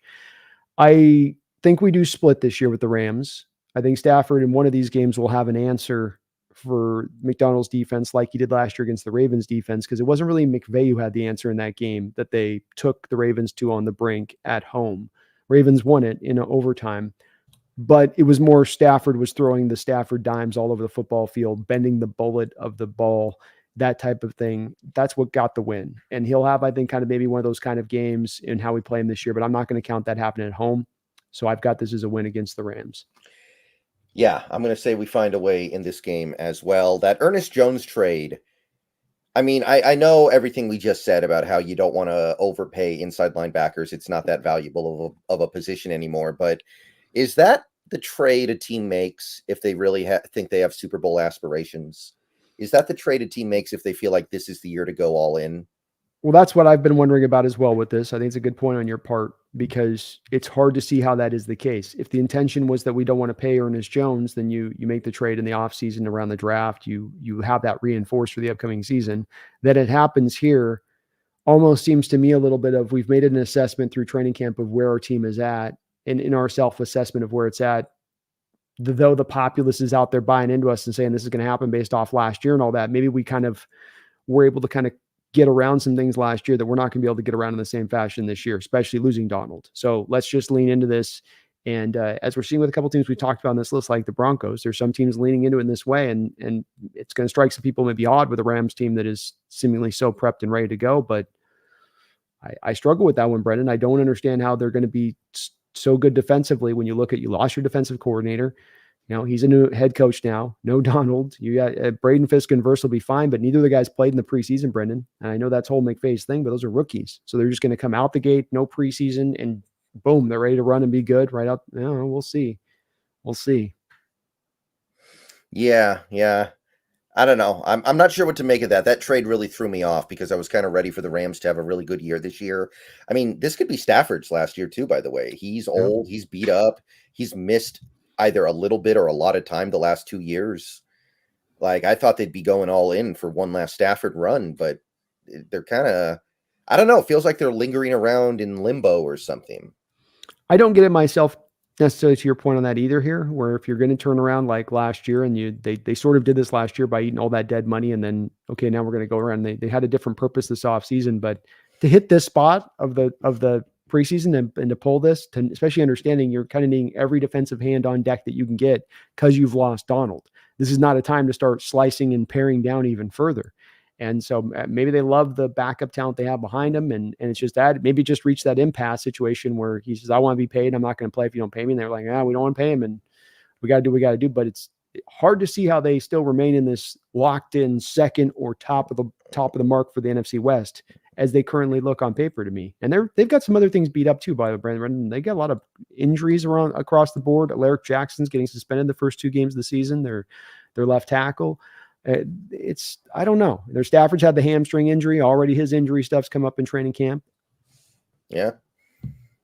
Real quick here, Pyro Griffin, thank you for the $2. I'll be at Thursday night versus the 49ers. Predictions? Well, we already did that one. I actually think we're going to get it done. And Brandon, not quite so optimistic, but we got to get them at some point, right? We had them for a long time. And now they got us a little bit, but it'll swing back.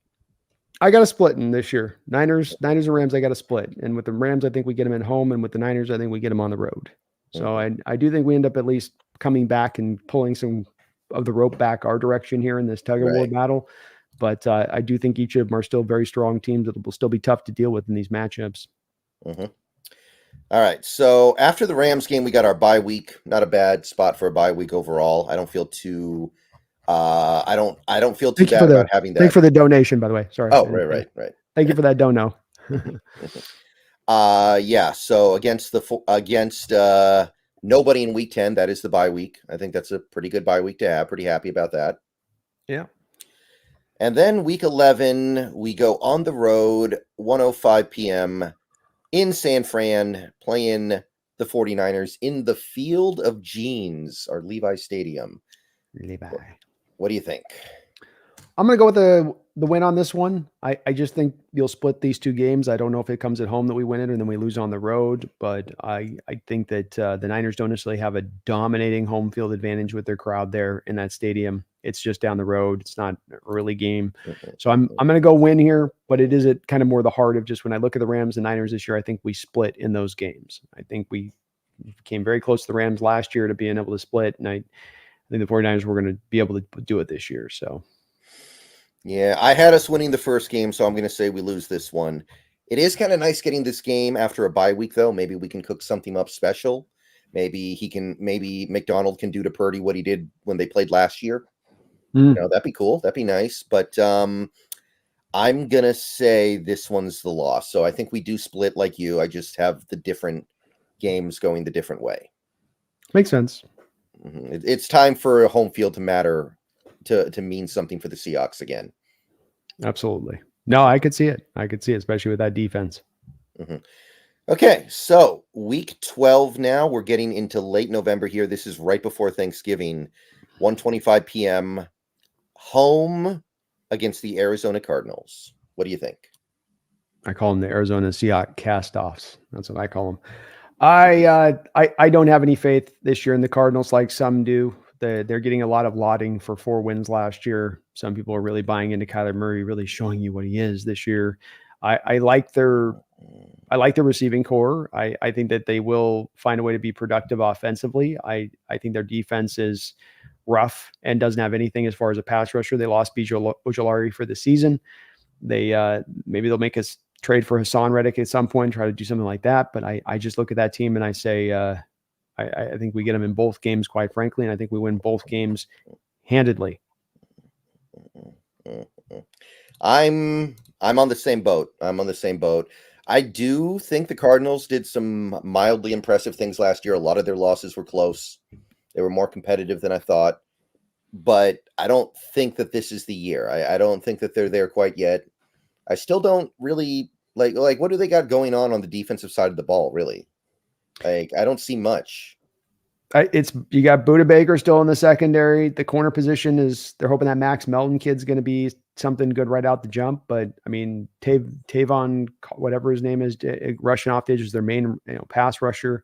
It's very undermanned, and it's offensively it's fine, but defensively it's really missing. I think too a little bit. Wouldn't you say, Brendon? Some of that maybe success last year came from teams probably lowering their guard a little bit on this, like the Cowboys losing to them in the way that they did. It was like, you walk in this game and this happens. We think these guys are professional, but it is human nature.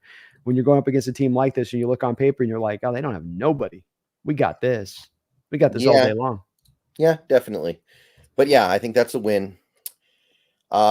Kicking off December here in week 13, another 10 a.m.er in New York against the Jets, the Jets.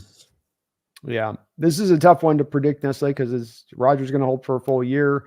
Even beyond just his injury thing, is it going to hold up for a full year? Is it going to cause disarray in that locker room? And is it really, because sometimes those old star players come in there and they can be disruptive, even with their talent at times, because they got their ego they're bringing. But the Jets the past couple of years have had a fantastic defense, and they've just had nothing as far as anything from the quarterback position. And Rodgers doesn't need to be vintage Rodgers. He just needs to give them better than Mike White, better than what they got from that kid from BYU, and just get above that spot, get above Wilson. And I think he will get above that place. I think the Jets did a good job of reinforcing the offensive line so that if they go through their yearly injury plague situation on the line, they'll at least be able to reinforce it with some guys. So I think this is a loss on the road, 10 a.m. game late in the season. This is where the bodies start to get real tired. This one I've got as a loss. Yeah, I'm not quite feeling this one either. Even if like Rodgers gets hurt by this game or something like that, even if they don't have Rodgers, like that is still an intimidating Jets team on the road with that defense. I think their offensive line has improved this year. They should have a real nice running game with Breece Hall. Like that team, even if Rodgers is a complete shell of himself, I think is a problem. Agreed. I agree with you. And they were used, like you said, to run the ball. They got that Braylon Allen kid's looking good for them too from Wisconsin there as a kind of a hammer back for them with Brees. That'd be a good punch last there. True power back. Last true power. He's a big boy too. So I like what the Jets have done. I think that they've kind of scrambled to make this happen. And the Rodgers thing is on, that hangs by a very small. I would say that if Rodgers isn't playing, I'd probably give us more of a nod here. But if he's playing, I think it is a loss. All right. Week 14, 1:05 p.m. normal start in Arizona. Although not a lot that happens in that stadium tends to be normal. No. We get the Cardinals again. Yeah, I'm going to go with another win for me again. Same kind of reasoning here, where I just don't think there's enough there from the Cardinals to be able to challenge us. I think that we can do some things against Kyler Murray and his legs, and I like it in both games this year. Yeah, and again, I just don't know how that defense slows our offense down. I just don't see nearly enough on that side of the ball. And I know Gannon's a good defensive coach, but there's just not a lot of talent there right now. There really isn't. And it's not necessarily his fault. He did a lot with what he literally had, but they just haven't done a lot to read. I mean, they were riding their whole horses on BJ Ojolari being a centerpiece of that pass rush. And he's gone. Nothing else there. And so they inside linebacker, it's all kind of just, it's a bit dicey right now. All right. So just a handful of games left. We got this week 15 tilt. This is Sunday night football. So this is another big one, another primetime game. We get at home the Green Bay Packers. Packers are, for me, the team that I think is going to probably go get the number one seed this and in the NFC. They are my pick for the number one seed in the NFC. I think that was a team that was youngest team in the football, or third youngest team in football, and still they were out there, pushing. They beat the doors off the Cowboys and then push San Francisco right to the brink. If Love just didn't make kind of a bad play at that end there, they had it. So I do think this is at home, and it would be another home loss for me on us with our schedule, but I am going to mark this one as a loss. I'm not quite sure I'm buying the Packers quite that much. It's a team to me that was about as good as the Seahawks were last year. Like, both teams were I think they literally had the same record at the end of the year. The Packers were bad in the first half of the season, and then they kind of caught fire at the end there, and then they played one really good playoff game, and then they played with the Niners. I don't know. I think people are getting a little ahead of themselves here personally. I like some things there, but I'm not that impressed with their wide receivers. I'm not sure about that defense either. I know they gave Rashawn Gary a bunch of money. To me, that was probably a little bit of an overpay. I don't view him in the same realm that I view the other high-paid defenders out there. So I think they'll be good, but I think we're going to get it done here. I think we're going to find our way against that defense that I don't think will be all that great this year, and I think we will get this one on primetime football at home. We shall see on that one. It's going to be a good game. That's what I'm glad that it's on prime time. It's going to be fun as hell of a game to check out. All right.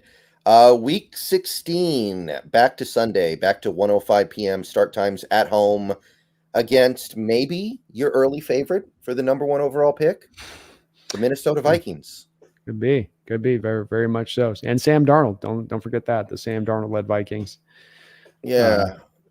At that point. So they've been as snake bit as any team throughout the training camp period, Brendon, from having a guy die in a car accident this offseason to losing their starting cornerback to a torn ACL to, I don't even know where Addison's at currently. He was carted off, but JJ McCarthy's done for the season. We haven't gotten to the games yet. Hawkinson trying to get back from injuries.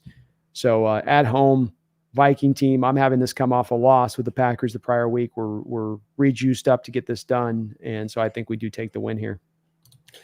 Yeah, I don't think there's really much here. I think that Vikings at this point are going to be like, 2-13 or whatever, 3-12, and they're not going to be playing for anything. So I don't think they're going to have any juice. They get punched once and then they just roll over. So I think we get it done. No problem. Especially late in the season. They're looking at Cabo already by this point. So they're really, really, really checked out by that point. Yeah. Coaching staff is looking at, Travis Hunter, looking at Will Johnson, looking at guys like that, not what the opponent in front of them. Yeah, exactly. All right, week 17, more primetime football Thursday night against Caleb Williams. Welcome back, Rome Odunzie. Welcome back, Shane Waldron. It's going to be the Chicago Bears on the road right after Christmas. Yeah, I have this as a win. I think that Caleb Williams is going to give the Bears and the Bears fans a lot of hope for the future this season. I think that there's going to still be, like we saw in preseason with him, that varied play where you're going to get the magical moments, but the playing on time, the playing on script stuff is going to take him some time, I think, to kind of get locked in. And that's the part that really, for his long-term development, is going to decide whether or not he's going to be a good quarterback in this league. Because I know he can do the great plays, but can you do the boring in-betweens? And that's the part to remain to be seen. But I think by this game, I think we pull this off. We've got something into it at this point. We're sensing we're close to the playoffs by my record at this point, walking into it at 9-5. And it's a prime time, not 10 a.m. game.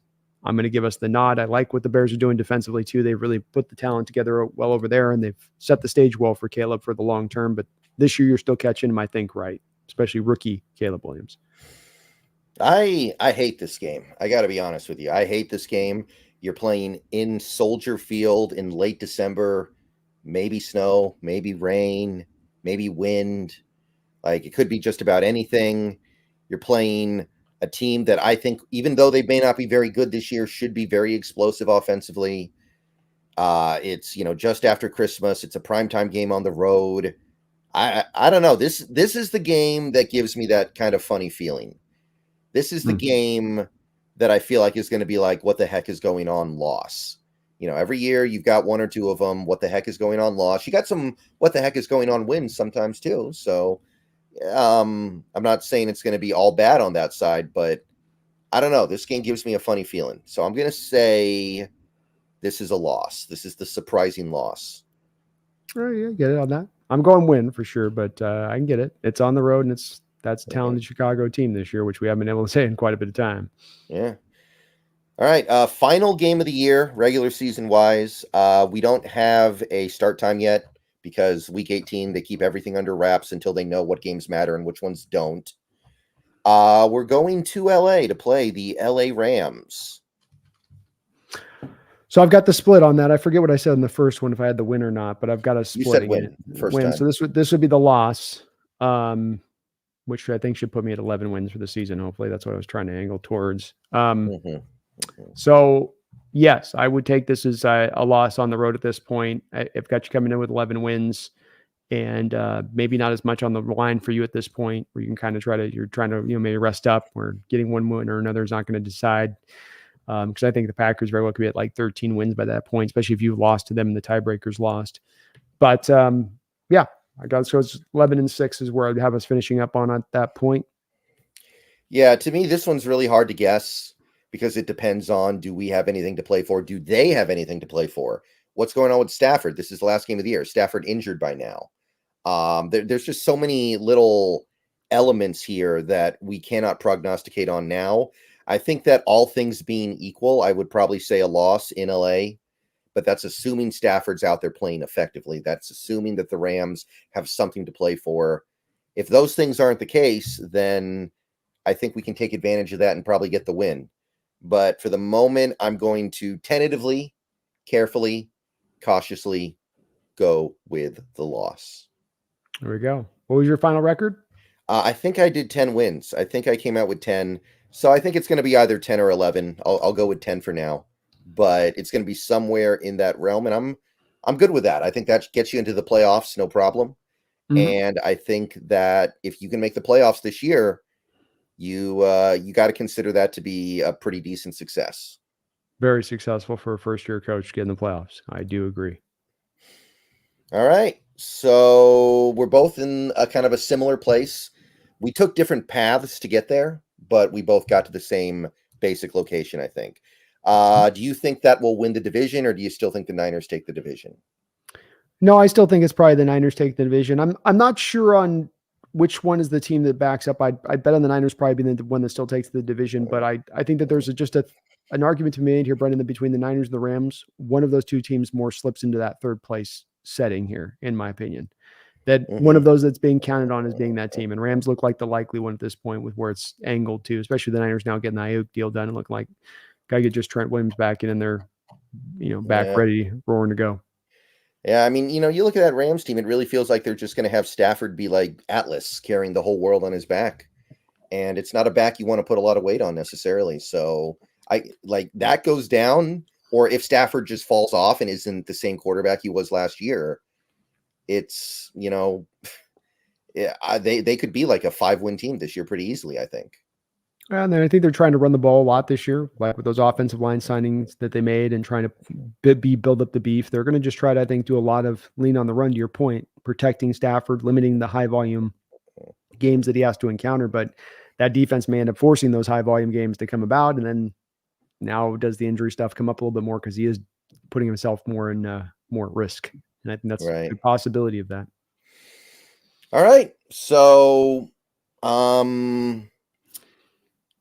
want to ask you one thing about the Brandon Ayuk stuff. I know we already talked about it a little bit, but what did you want to happen there? Did you want him to stay in San Fran on the big extension, or did you want him to get traded? What was your preference as a Seahawks fan? Traded because they weren't going to get likely even a first round pick. And if you did a trade to go get an Amari Cooper type of guy, that doesn't, to me, that's them taking a backward step at the position because Ayuk doesn't know the playbook. He's got to come in there and he doesn't run block as well as Ayuk does. Ayuk's a better receiver than Cooper, I think, at this point, though Cooper's been fine. So I would look at it more in the lens of, for the upcoming season, you open this door up a little bit wider for Seattle to step on through it, and him coming back more helps to solidify their ground and their standing as that number one team in the division. So when you hear that they're only going to get like a second and fourth round pick for him, or a second round pick in this guy or this, and you go, okay, yeah, because he's a very important player for what they do on a couple of accounts. Yeah, apparently they offered like a third round pick for Cortland Sutton, and Denver said no. So George Patton continues to be the worst GM in football. I don't know why he would say no to that. I think that's like an easy yes on his part. So like you say, I guess he's trying to reinforce, because like you've also said on this, they've shown a lot of accounts here that we're going to turn this over. And by all accounts, you have to. You're in the first year of hitting $80 million of dead money you got to split between the 2 years. So I get this year. Everyone in football would get this year if you just leaned into that and maximized your draft capital and leaned into just letting Knicks go through the bumps in the road, but then lean into it. That's the thing I always say about it, Brendon. Know thyself. If you're in the lane of rebuilding, lean into the rebuilding. If you're in the contending mode, lean into the mode of contending. Go make those go for it trades. Know who you are and where you are. And right now, the Broncos with that kind of thing, and that's silly. Yeah. So probably what they would have done is traded for Sutton and then traded Ayuk, and then been like, okay, we'll survive this year with Sutton instead of Ayuk. And maybe next year Pearsall will be ready, because I guess Pearsall's like got some kind of lingering injury that isn't going away. Subluxation of his shoulder, but they reportedly also knew about it when they drafted him, and it may eventually end up requiring just surgery. What a bizarre one too, because I had him in like the 5th round or something. And like, it'd be one thing if you took him in the 5th round because you're like taking a little bit of a gamble that's low risk, but I don't think any other team has had him ranked in the 1st round personally. So certainly not. They were looking at those shoulders, and the medicals came back that the shoulders had something dicey in there. And if that is the case, I mean, that would even further, in a draft that was very deep for wide receiver, you would think push things down quite a bit. So that one's not looking too great for them at the moment. We'll see how that goes. And Niners sometimes have a way of everything looking kind of out of shambles, and then once the season gets in, everything just sort of clicks into place. Yeah, I'll tell you though, if they lose some of those key players on offense around Purdy, I mean, we saw them go on a 3-game losing streak last year because they lost several key guys. So if Trent Williams shows up into camp and he's all fat and out of shape and not ready to play, and he's not holding his own on the edge, then yeah, I could totally see that Niners team get off to like a 2-3 start or something.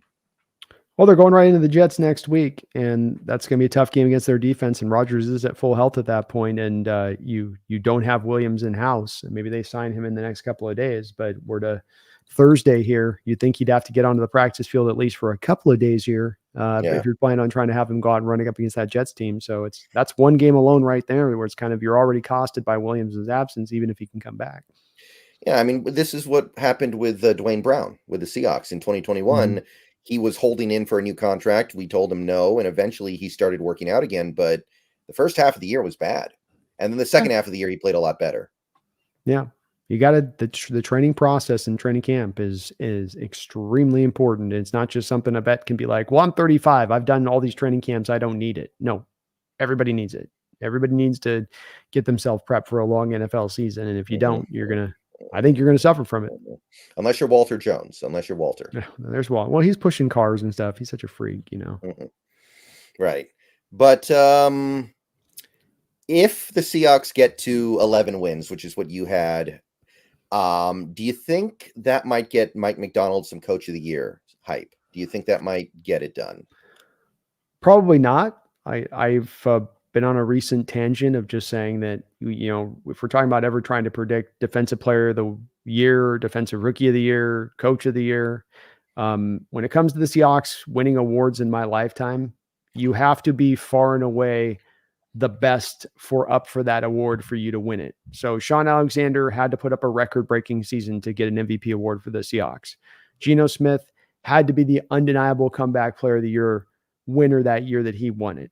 And so, in predicting that with 11 wins, you've not done that. And if he gets up to 14 wins, then they'll give then he'd be in. But if he's only at 11, no, I think they'd be like, well, it's a good job. Yeah.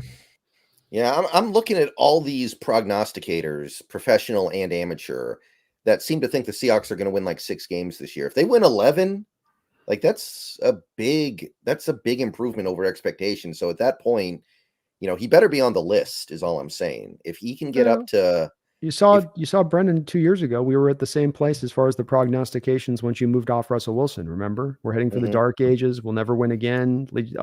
Super Bowl runs over. And then we went out and won the playoffs. Did Coach Carroll get a sniff of any defensive, did he get any Coach of the Year awards or any voting on that? I mean, was he even in the top 3 in that year? I don't think so. So it's that East Coast bias thing that exists. It's not a level playing. This is the part that I find, Brendon, that the people in my chat at times have the hardest time with, because they want everything to be equal. Like, I want the reporters to pay as much attention to us here as they do over to here to these guys here or these guys here in the middle. It's never going to be that way. It's never going to be that way. I've lived a long life. It's never been that way. It's not going to be that way. You can complain about it. You can moan about it, but it's never changing. When it comes to awards in the NFL, when it comes to awards in any sport, for your player to win it, because you out here in Seattle, Southern Alaska, they don't have to just be the best. They have to be the best plus an extra 20%. And predicting for that to happen is a very hard thing to happen. And you're just better, in my opinion, to lean back and say, no, it's not likely to happen. That's much more likely to happen than the other. Okay, so I think that's like most of the prediction stuff handled. We could get into the nitty-gritty on some stuff, but it's starting to get tough at that point to go much further into it than we already have. So that would be a successful season, man. That would put us on the right path. I really feel like it would. You'd know you're moving in the forward. You'd have the young development from these young guys. We're hoping this year can take that step forward to get here, because that's happening by that draft of 2022 coming forward, Brendon, in a major way, and that those guys really popping and bubbling. And I think they will. And then that just sets you down then for the next year after that. I mean, we can go make some noise in the playoffs. Who knows what happens then? But then you talk about moving forward into the next year after that, where couple of these teams that we've talked about with the Rams and Niners and Cardinals still looking like everything's kind of slow rolling on their rebuild. You're really in a position at that point to be kind of the contending front runner to the next season at that point. I think it'd be hard not for me to put them up there if they're coming off the back of that kind of year one of Macdonald. Okay, so I think that's really all there is to talk about right now. Now we're just ready for the games. I think we've given the people everything that they need and everything that they want. That's all it is, man. Now we just got to get to this and let it roll out and see how it goes. And I hope we're in for Brendon of just a fun season, man. Just let's see some growth. Let's see this team coming together with this new coach. Let's see the plan come shape into form. I think it has throughout training camp, by the way. I think you'd agree that throughout offseason and this guy coming on and where Mike's been on, how he talks and how the team's relating to him, it seems like, and what you've seen from the field in 3 games, you feel very, very encouraged. And that's just what we want to do coming out this season with the new coach, is come out feeling encouraged by the direction you're going and you're on the right path. And You can see how this plan can come together both in the short term and the long term. And that's happening so far. It's part of why I'm so hyped about this team this year, because we were looking at this maybe being a year you're turning it over a bit. And instead, no, it is more. I know we often say this, right, Brendon? It's not a rebuild, it's reload. It is, though, kind of in a more of the reload fashion to this offseason and how they've set this up. And you've won 10 games and 9 games over the past 2 years. Let's not get that twisted, right? On a team with all of the things holding it back, 19 wins over the past 2 years. On a team rebuilding, on one of those years you had $50 million of dead money. You're not under $50 million of dead money this year. You're able to put all that money to the team, or most of that money to the team, not Jamal Adams and Quandre Diggs. Yeah, there's still a little bit, but there's always going to be a little bit. It's very rare to have a season where you don't. Yeah, you're always going to have a little bit on it. So, but I think Hawk fans should be very encouraged by this team. And me and Brendon aren't coming here lightly on this. It really is based on both the schedule, where this team's at, how good this talent is. And as I say, you're into year 3 of this. This ain't year 1 of a rebuild. It's year 1 of Mike McDonald, but it's year 3 technically of the rebuild. All right. Thank you, everybody, for showing up tonight. Thank you to everybody in the chat. We pushed up close to 400 throughout most of the night. Let's go. Brandon, thank you for doing this with me. We'll do it again next week when we preview that Denver Broncos week 1 game. Start time will be 8 o'clock because of Thursday night football. So we'll see you then. Can't wait to do it. And hope to see all you guys in the chat back next week. And we're there, guys. We're there. We are a week away from real NFL football. We are a week and a half away from real Seahawks football. It's a new start to a new era that we just hope will be as successful as the last one, maybe even more successful. I can't wait to see how it starts. I think most of you guys can't wait to see how it starts. So all there is left to say is go Hawks. Go Hawks.